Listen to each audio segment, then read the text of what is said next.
Tuhan Yesus, kami ucap syukur Tuhan buat pagi hari ini Tuhan, kami boleh menyembah-Mu Tuhan. Dan kami mau dengar firman-Mu, kami mau dengar sharing. Kami percaya Tuhan, anugerah Tuhan memampukan setiap kami. Hikmat pengertian, akal budi yang dari surga turun buat setiap kami. Supaya kami diperlengkapi, kami dipersenjatai. Supaya dalam kehidupan kami boleh mengalami kemenangan demi kemenangan. Terima kasih Bapak, hidup kami Tuhan. Waktu ini kami serahkan hanya di dalam nama Tuhan Yesus Kristus. Sama-sama berkata, amin. Shalom saudara semuanya. Shalom saudara. Hari ini saya mau bicara dari 1 Petrus 2 ayat 9 sampai 10. Kita mau buka dulu saudara. 1 Petrus 2 ayat 9 sampai 10. Saya bacakan buat saudara. Tetapi kamulah bangsa yang terpilih, imamat yang rajani, bangsa yang kudus, umat kepunyaan Allah sendiri, supaya kamu memberitakan perbuatan-perbuatan yang besar dari Dia yang telah memanggil kamu keluar dari kegelapan kepada terangnya yang ajaib, yang telah memanggil kamu keluar dari kegelapan kepada terangnya yang ajaib. Kamu yang dahulu bukan umat Allah, tetapi yang sekarang telah menjadi umatnya, yang dahulu tidak dikasihani, tetapi yang sekarang telah beroleh belas kasihan. Di dalam 1 Petrus 2 ayat 9 dan 10 di sini berkata, kamulah, kitalah bangsa yang terpilih, imamat yang rajani. Imamat yang rajani, imam yang rajani. Amin. Bangsa yang kudus. Kunci kita ketemu dengan Tuhan adalah kudus. Tapi apakah masih cocok dengan kehidupan zaman sekarang? Saya tuh nemu satu kata namanya relevan. Saudara pernah dengar kata relevan? Ada yang tahu arti relevan itu apa? Ada yang tahu? Ini nggak dapat voucher saudara, tapi karena saya vouchernya buat yang kemarin ya. Ini cuma nanya serius saudara. Relevan itu apa? Saya itu jadi ketua, jadi koordinator dulu namanya PDKM saudara. Sampai menikah punya anak masih jadi ketua saudara. Suatu hari saya ketemu Bu Iin, kamu tuh udah nggak cocok, terus dua anak nggak cocok jadi ketua anak muda, ganti, ayo cari penggantimu. Ya saya berdoa. Artinya udah nggak relevan gitu loh. Udah waktu itu kepala 3 lebih lah, hampir 40 tahun. Udah nggak relevan.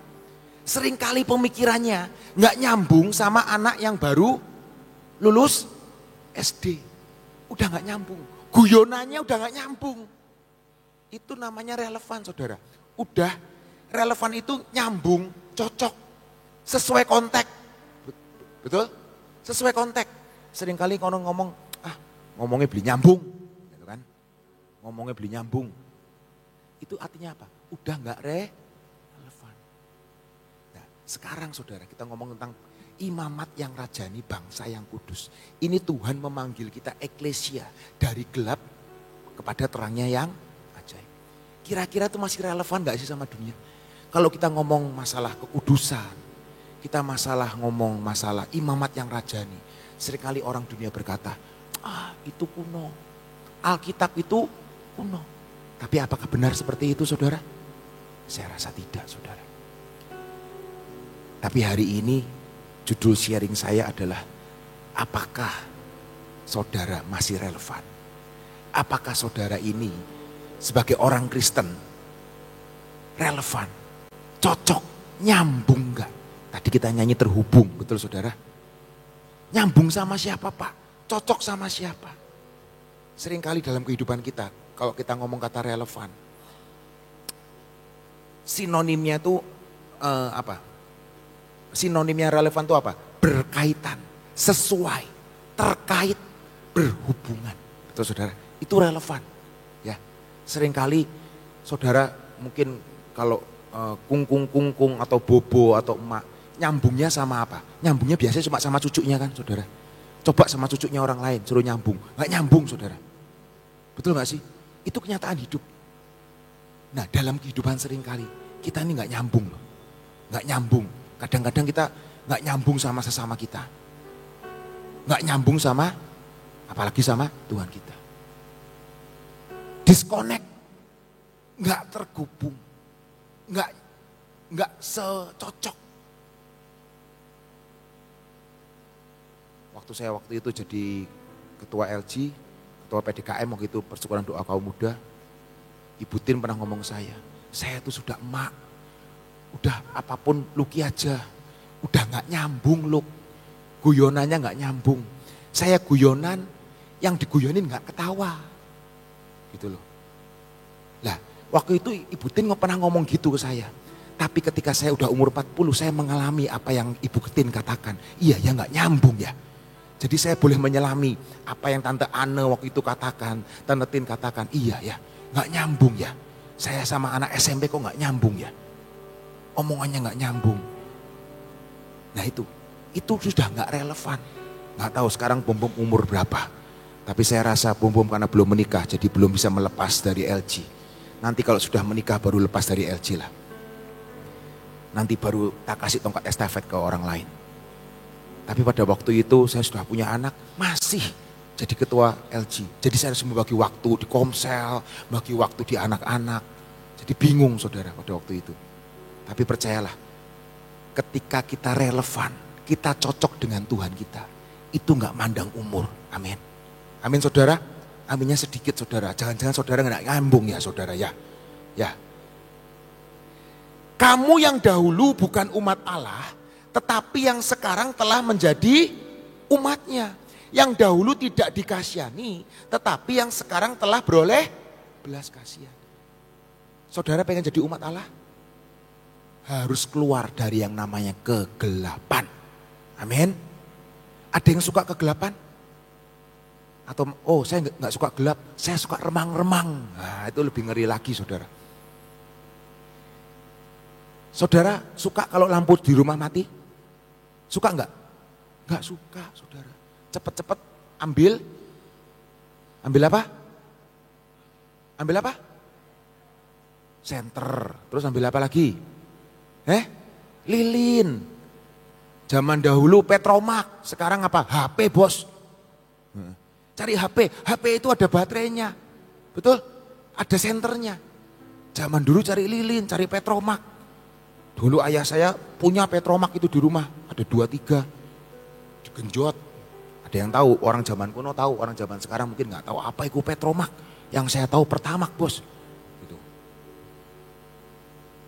Kegelapan itu tidak disukai. Suatu hari saudara, saya mau latihan musik di tempat ini. Saya tuh kan kadang-kadang suka bawa yang namanya Vic Inhaler. Nah, Vic Inhaler ini biasanya saya taruh di mobil, saudara. Saya taruh di mobil. Karena itu mau latihan musik kan sudah gelap, saudara. Jam 6-an. Saya ngerogoh di kotak mobil saya. Saya cepat-cepat ambil. Saya ngerogoh. Langsung kantongin. Tak kantongin. Apa yang terjadi, saudara? Saya sampai di atas. Saya keluarin. Saya buka. Ya ampun, lipstick, saudara. Ini lipstiknya istri saya. Itu ketika di dalam gelap, Vic Inhaler, saya bisa ambilnya salah. Saya ngerogoh, oh ya bentuknya sama, ambil kantongin gitu loh. Sampai di atas ini, saya keluarin. Lah lipstik saya cepat-cepat masukin saudara. Malu saudara. Kok Luki kok bawa lipstik? Jangan-jangan Luki penganut paham tertentu ini. Ini lipstik istri saya saudara, ada di mobil saya. Saya juga baru nyadar hari itu, ternyata istri saya itu ninggalin lipstik di mobil saya. Ya seumur-umur kan saya nggak pernah pakai lipstik saudara. Tapi ketika saya keluarin di sini saya cepat-cepat masukin, malu saudara. Tapi hari ini bisa jadi bahan saudara ya. Ketika kita di dalam gelap, ternyata kita bisa salah. Kelihatannya benar, Makanya Tuhan ngomong, keluar nang dari kegelapan kepada terang yang ajaib. Ketika terang itu ada, semua akan tampak jelas. Engkau tidak salah langkah. Kita butuh yang namanya terang Tuhan. Hal ini kita mau baca Yohanes 1 ayat 14. Yohanes 1 ayat 14. Firman itu telah menjadi manusia dan diam di antara kita. Dan kita telah melihat kemuliaannya, yaitu kemuliaan yang diberikan kepadanya sebagai anak tunggal Bapa, penuh kasih karunia dan kebenaran. Firman itu yang akan menerangi hidup kita. Dan firman itu telah menjadi manusia dan diam di antara kita. Dan kita telah melihat kemuliaannya, yaitu kemuliaan yang diberikannya kepada Yesus Kristus Tuhan kita sebagai anak tunggal Bapa, penuh kasih karunia dan kebenaran. Kita juga butuh yang namanya Roh Kudus. Betul saudara? Firman itu yang menerangi hidup saudara dan saya. Kalau tadi kita berkata di mana? Di tahapan-tahapan. Saudara pernah ngelihat kenapa kita ini mau bahas tentang gelap kepada terang ya saudara ya. Saudara tahu orang petani itu kalau mau nanam padi itu diapain dulu tanahnya? Sebelum dibajak saudara, ternyata harus diairi. Pernah tahu saudara? Saya memperhatikan saudara.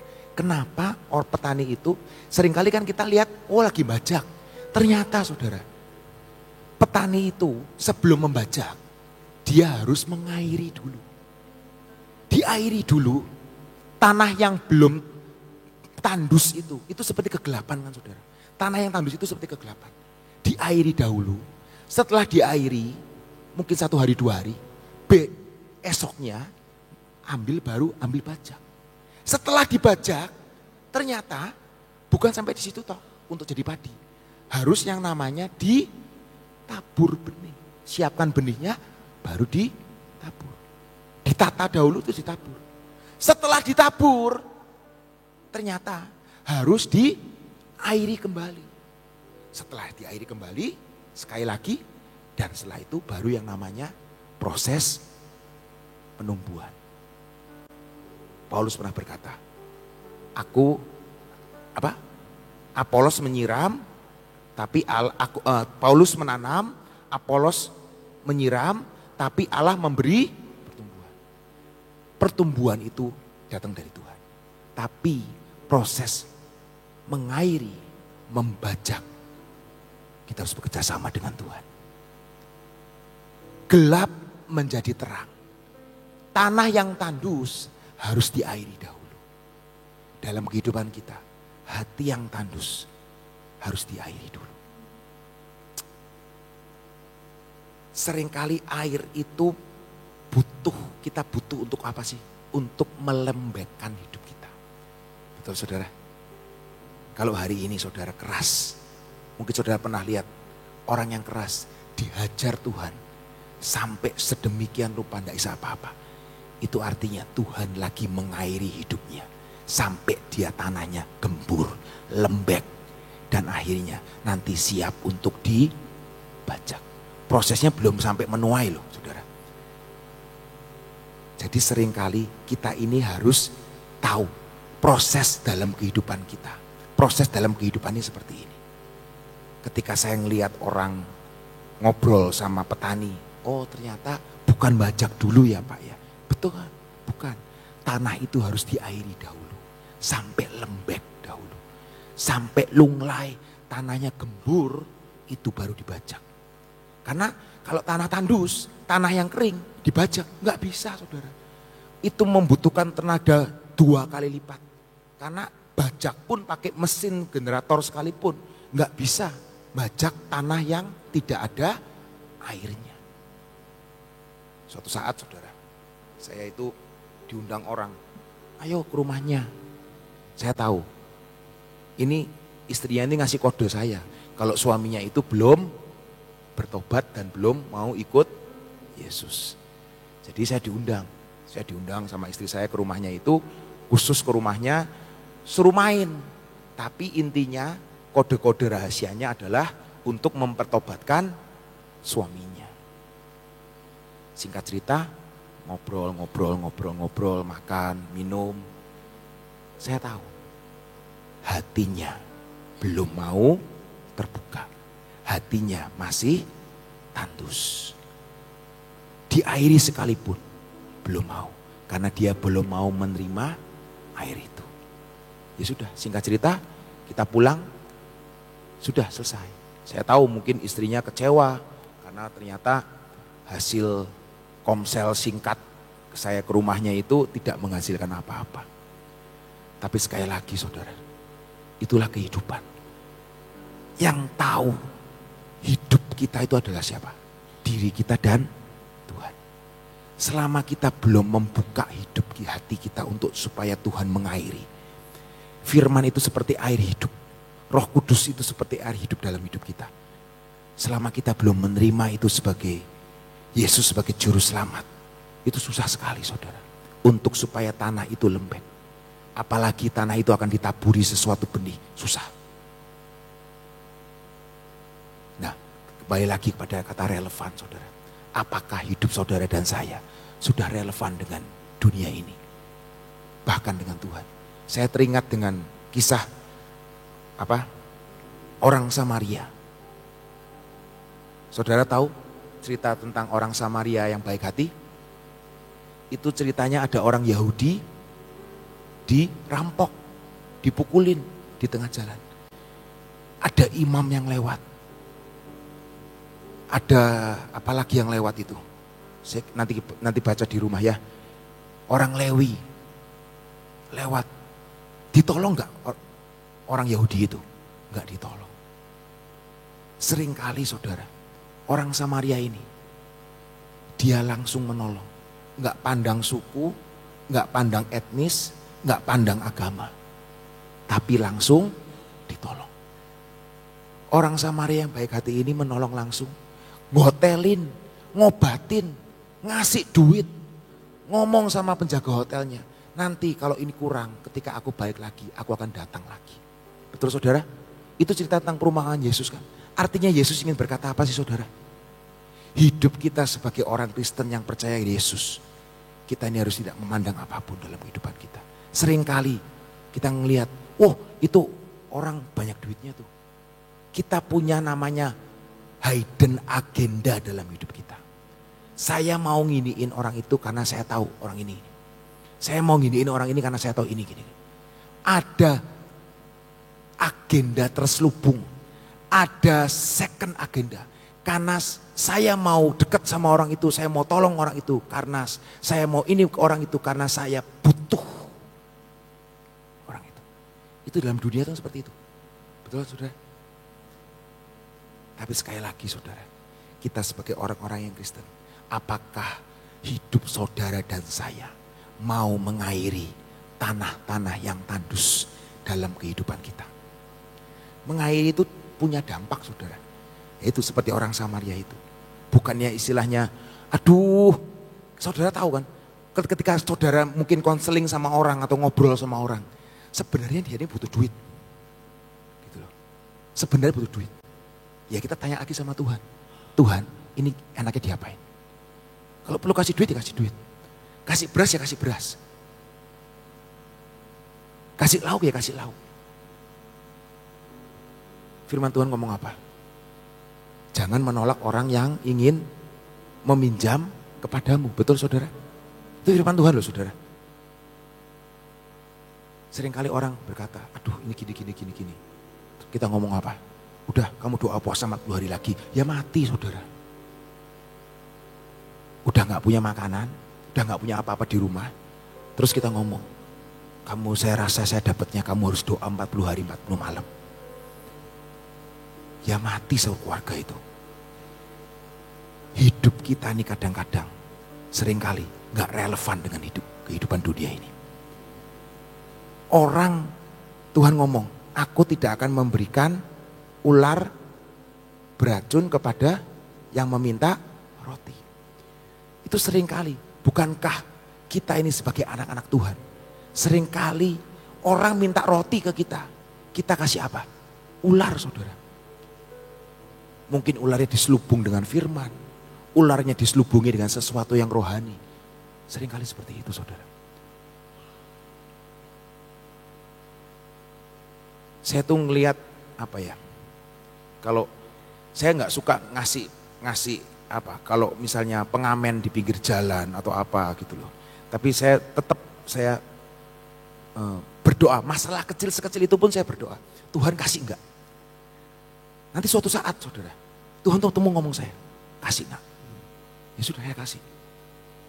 Tapi saya tuh paling enggak suka ngelihat orang bersih, perawakannya, saya tuh ngomong ini tuh orang tuh bisa jadi asisten rumah tangga tuh bisa banget gitu loh. Sepertinya asisten rumah tangga di rumah saya tuh lebih, maaf ya saudara, lebih blesak, lebih iki daripada orang ini gitu loh. Tapi kok orang kelihatannya sehat, bisa ini jadi asisten rumah tangga lah. Atau kerja di masjid lah, atau kerja di mana lah, dari tukang sapu atau apa gimana gitulah. Yang penting dapat duit halal, daripada jaluk-jaluk di jalan. Tapi suatu saat Tuhan tuh bisa ngomong saya, ini loh nak, kasih.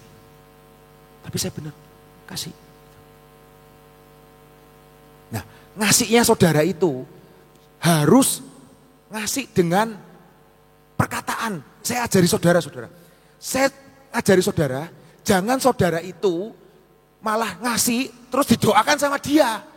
Kan pernah saudara ngasih, aduh supaya diparangi sehat, diparangi berkat. Pernah saudara? Itu berarti saudara doain sama orang itu. Kalau saudara ngasih, Tuhan Yesus berkati. Sukses ya Bu ya. Saya pengen ibu besok-besok enggak ngemis lagi tempat ini. Saya percaya Tuhan akan berkati ibu. Didoain, dideklarasikin, diperkatain. Jangan saudara ngasihnya cuma mungkin 500 perak, tapi saudara yang malah didoain sama orang itu. Diparangi sehat ya Cung, diparangi Gusti ya Cung. Itu saudara didoain loh saudara. Hati-hati loh saudara. Jadi hari ini, mari hidup kita harus hidup yang mengairi. Hidup yang jadi berkat.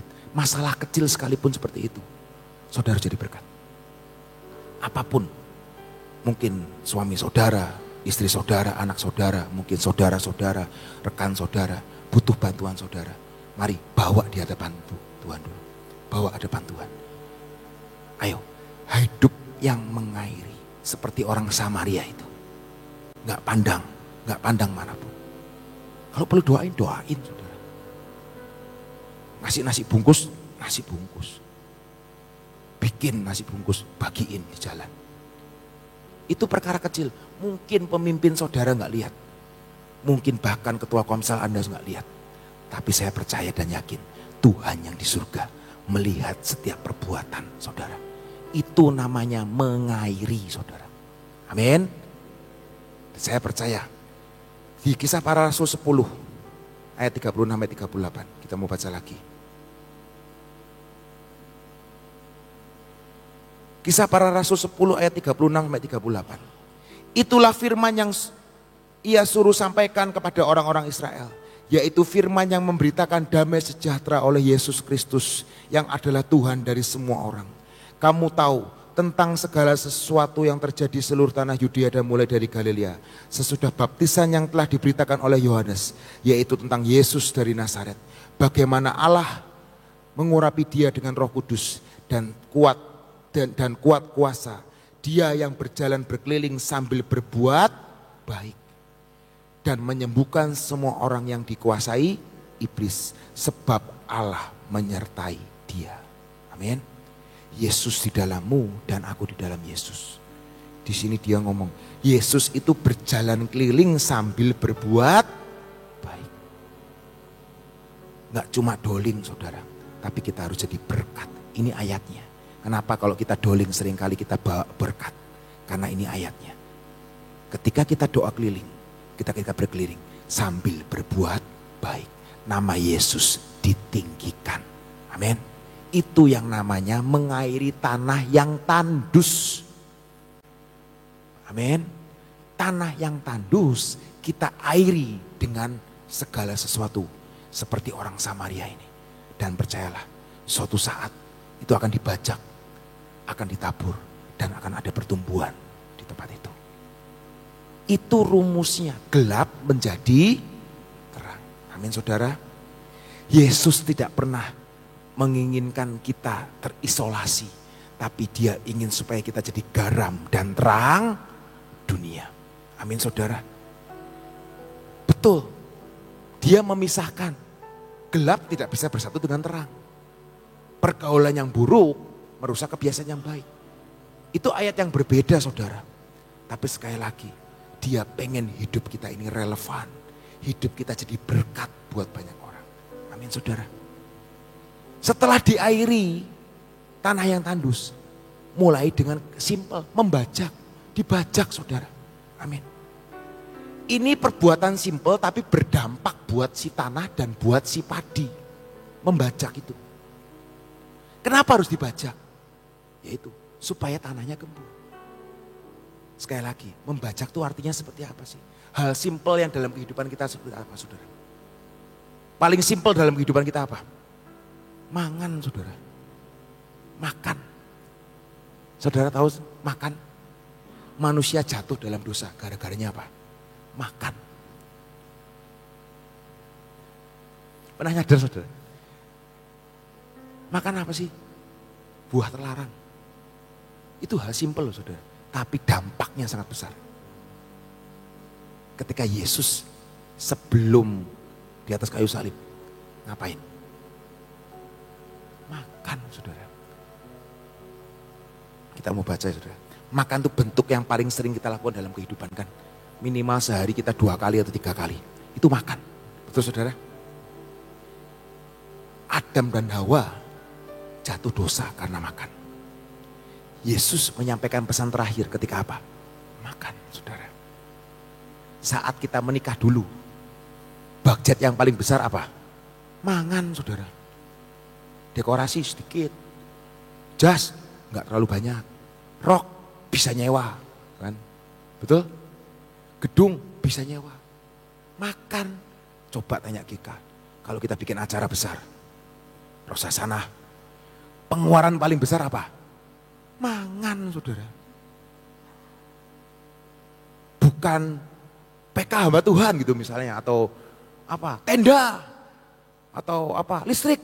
Enggak. Listrik lostrum paling 7.500.000. Coba tanya Gika. Pengeluarannya berapa? Wah. Mangan saudara. Hal simple tapi luar biasa. Betul saudara? Sama aja membajak. Membajak itu hal simple tapi luar biasa. Kita mau baca ayatnya saudara ya. Lukas 19 ayat 7 sampai 10. Lukas 19 ayat 7 sampai 10. Tapi semua orang yang melihat hal itu bersungut-sungut katanya ia menumpang di rumah orang berdosa. Tapi Sakeus berdiri dan berkata kepada Tuhan, Tuhan setengah dari milikku akan kuberikan kepada orang miskin dan sekiranya ada sesuatu yang kuperas dari seseorang akan kukembalikan 4 kali lipat. Kata Yesus kepadanya, hari ini telah terjadi keselamatan kepada rumah ini. Karena orang ini pun anak Abraham. Sebab anak manusia datang untuk mencari dan menyelamatkan yang hilang. Hari itu Yesus menumpang di rumah Sakeus. Kira-kira ngapain? Ada ayat pendukungnya enggak? Mangan saudara. Makan. Lagi ya saudara ya.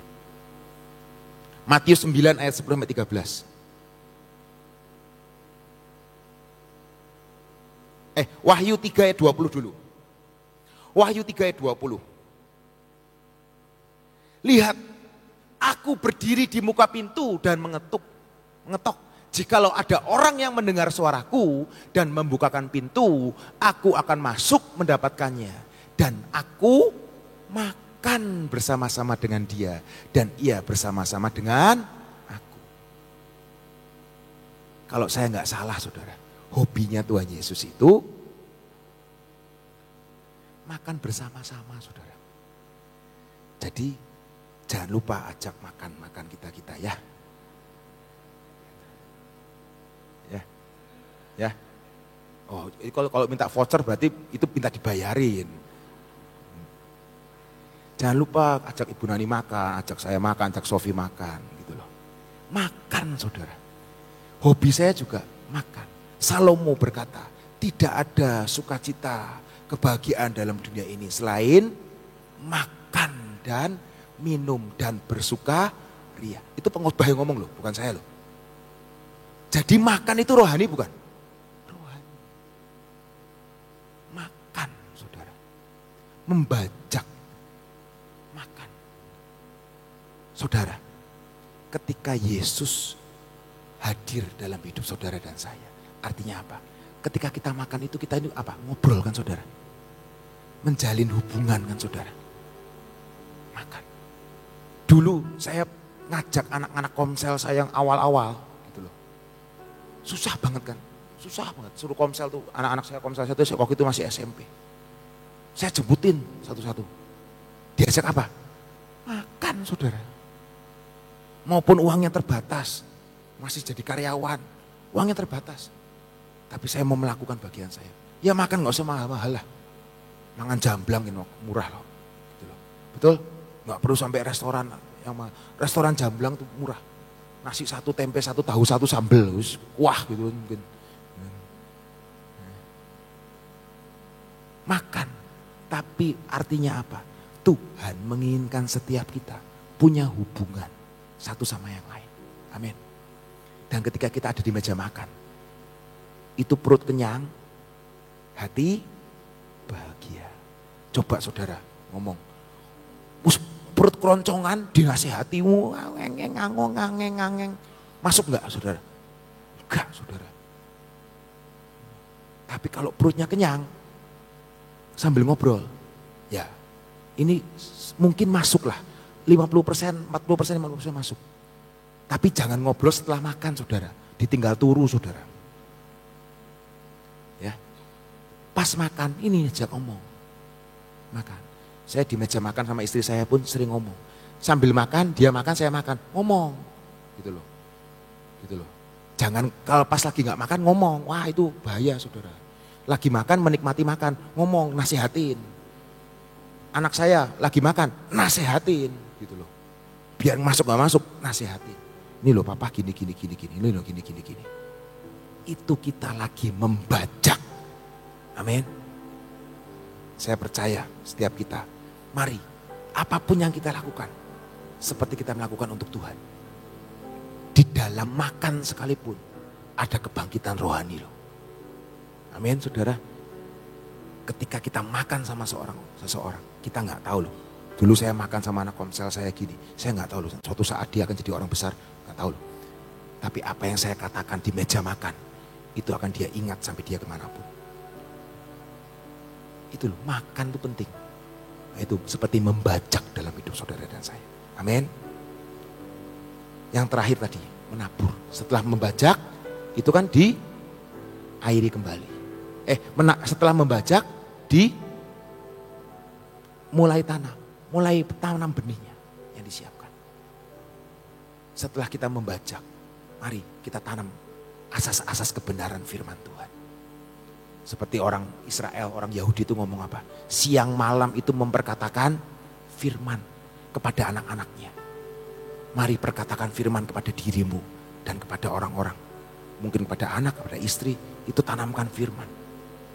Perkatakan firman, tanam. Itu seperti menabur saudara. Amin.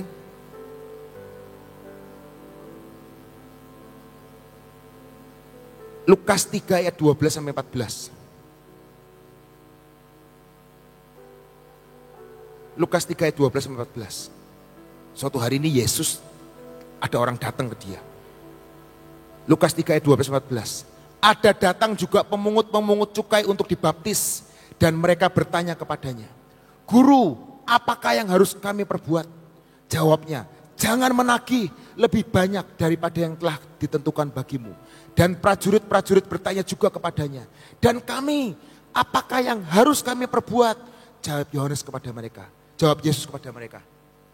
Jawab Yohanes kepada mereka, "Jangan merampas dan jangan memeras.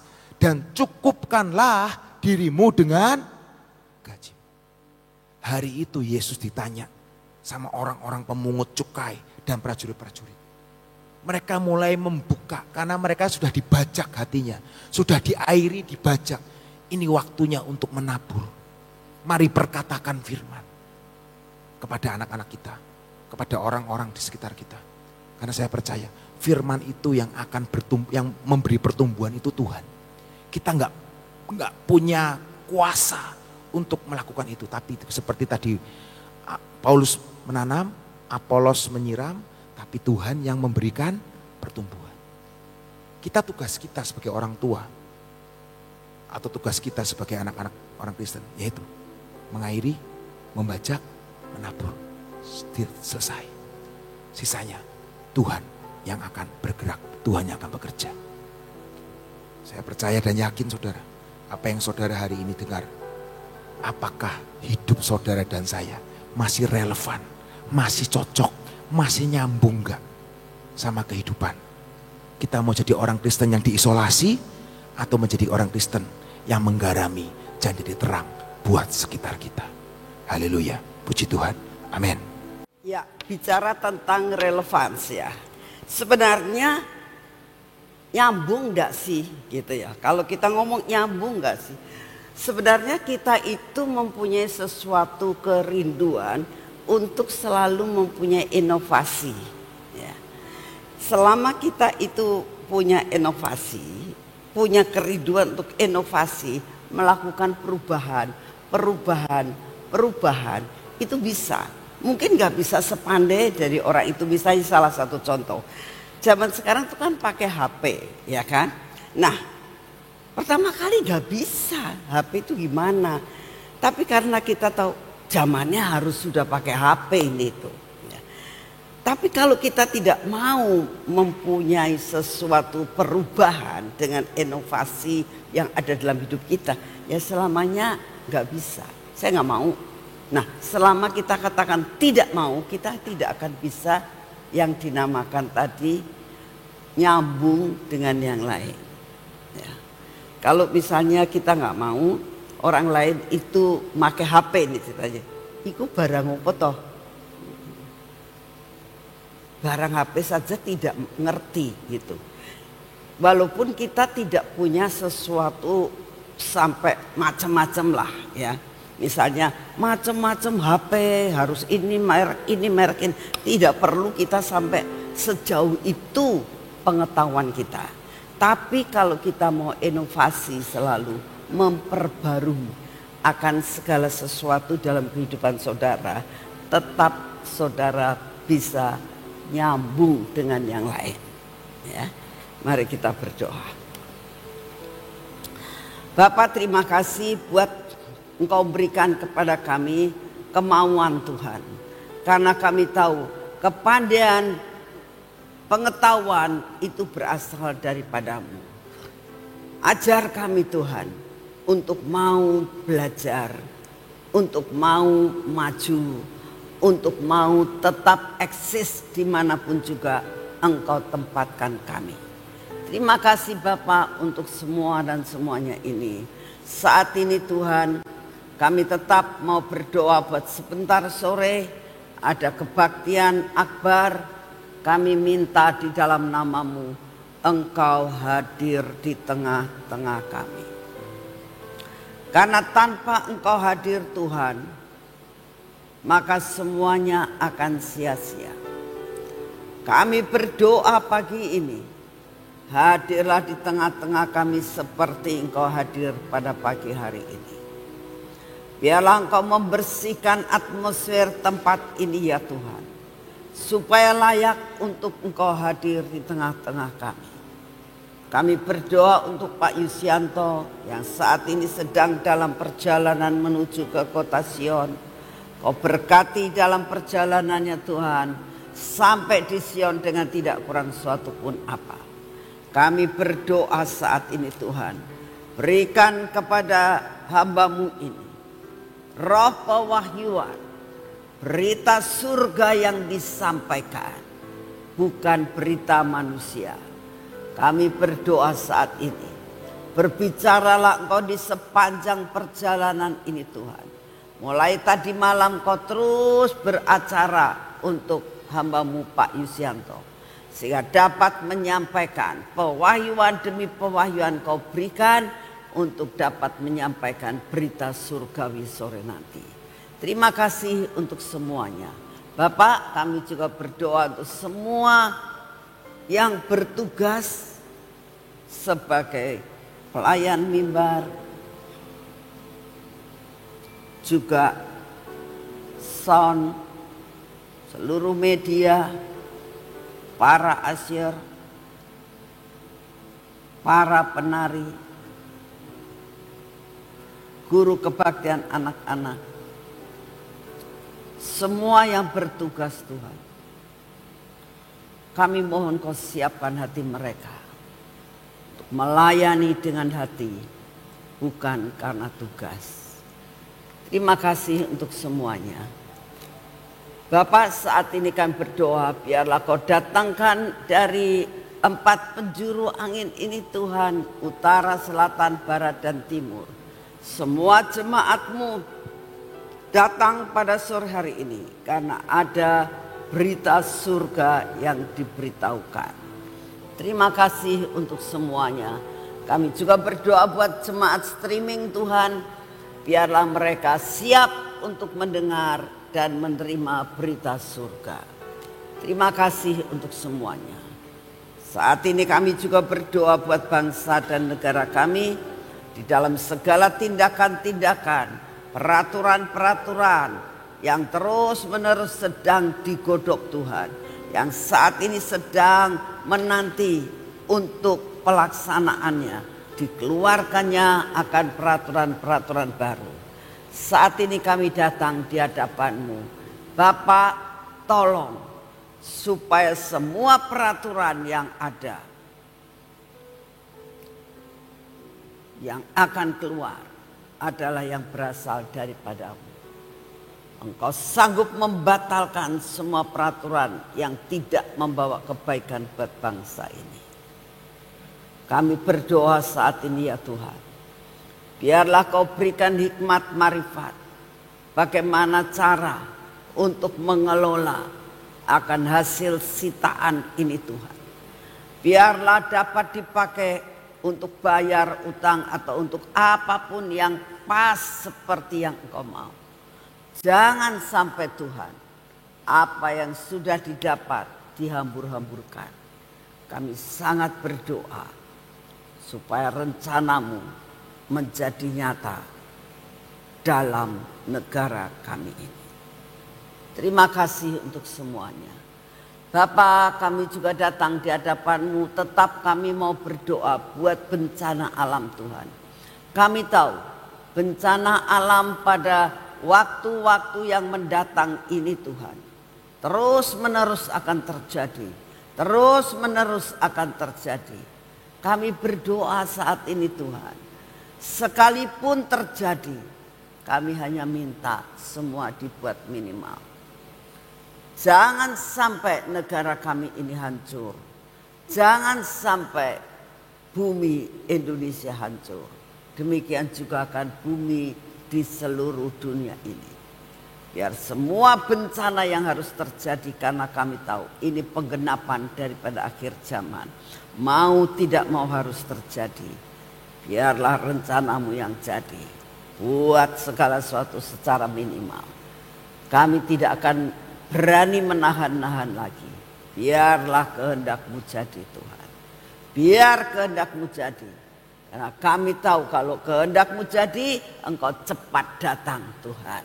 Dan kami sedang menanti-nantikan kedatangan-Mu. Terima kasih Bapak. Kami tetap berdoa untuk terus penginjilan terjadi di seluruh dunia ini Tuhan, sampai ke ujung bumi. Semua orang boleh mendengar kebenaran firman-Mu. Kami berdoa untuk radio Suara Gracia, Kau terus buat sampai radio ini Tuhan tidak rusak-rusak lagi. Semua peralatan ditutup dengan darah Yesus. Dan kami berdoa berita keselamatan sampai ke ujung bumi. Terima kasih Bapak, Kau sungguh amat sangat baik atas hidup kami. Dan saat ini kami datang, kami mau menyerahkan semua beban kami Tuhan. Banyak beban yang ada dalam hidup setiap anak-anak-Mu yang ada, baik yang di sini maupun yang streaming, yang saat ini mengalami suatu persoalan perekonomian Tuhan terus menerus belum terbuka, sakit penyakit Tuhan yang sampai saat ini belum dapat jalan keluar, mengenai masalah hubungan keluarga, hubungan rumah tangga, tolong Tuhan Engkau pulihkan semuanya. Engkau datang untuk menjadi terang. Engkau datang untuk memberikan perkara-perkara yang ajaib. Terima kasih Tuhan Yesus, karena kami percaya dan sangat percaya Engkau peduli atas anak-anak-Mu. Terima kasih untuk semuanya. Dan saat ini kami minta kekuatan baru, kesehatan yang daripada-Mu untuk kami menjalani kehidupan ini bersama-Mu. Terima kasih Bapa, terima kasih Tuhan Yesus, terima kasih Tuhan Roh Kudus. Dalam nama-Mu kami sudah berdoa. Mari kita masuk dalam pengurapan.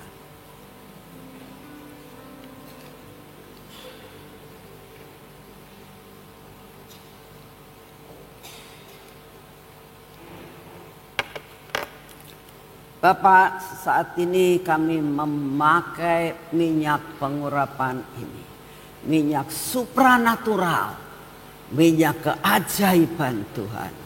Dan biar hidup kami sepanjang hari ini hidup dalam supranatural. Hidup di atas rata-rata. Kami oleskan pada mata kami, pada telinga kami, pada bibir, mulut kami dan hati kami. Terus bekerja Tuhan sesuai dengan rencana. Dan semua yang tidak baik Engkau hancurkan juga. Bapak, hari ini tetap kami mau melakukan pekerjaan kami. Oleh karena itu kami mengulasi tangan kami ini. Biar kami layak menerima berkat-Mu hari ini.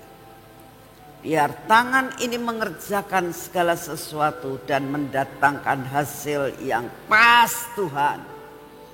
Yang kami terima hari ini. Terima kasih untuk semuanya. Kami berdoa dengan kunci kelimpahan ini. Kami mau katakan semua yang tertutup. Yang menjadi jatah kami. Semua penghalang jatah kami hari ini. Kami patahkan, kami hancurkan di dalam nama Tuhan Yesus dengan kunci ini. Dengan otoritas yang daripada-Mu. Semua yang menjadi jatah kami, kami terima dengan utuh hari ini. Tidak ada yang kececer. Tidak ada yang tidak menjadi hak kami. Terima kasih Tuhan. Semua kami terima dengan utuh. Kau berkati kaki kami, sehingga kaki kami ini Tuhan berjalan dalam jalan-Mu. Kami tahu hidup kami adalah ada dalam jalur yang benar daripada-Mu. Pimpin kaki kami Tuhan mencapai destiny kami. Di dalam nama Tuhan Yesus. Amin. Selamat pagi, Tuhan memberkati saudara semuanya.